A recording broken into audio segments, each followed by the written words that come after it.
Welcome to the Slop Temple. We pray this video helps.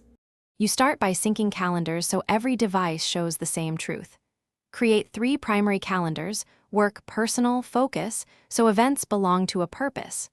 Once done, set sensible default alerts like 15 minutes for meetings and 1 day for deadlines. This prevents missed items. Next, add your first recurring blocks: commute, deep work, and weekly review. Make sure to color code each calendar and prefer 30 or 60-minute blocks to simplify planning and reduce decision friction. You now batch tasks into time blocks, 30 or 60 minutes, so context switches are minimized. When creating events, add location and set travel time. This shifts start times automatically and prevents overlap. Attach relevant notes, files, or links to the event so everything you need is in one place. Once blocks are set, use custom repeat rules for routines and remind me options for prep steps. Make sure to reserve a daily review slot to reorganize blocks based on real progress.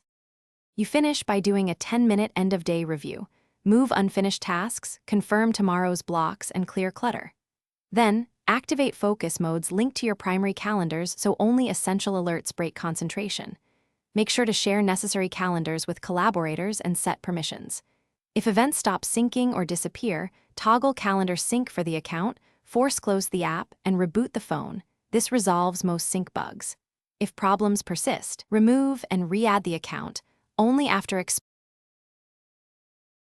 Thanks for watching. Consider subscribing if we helped you.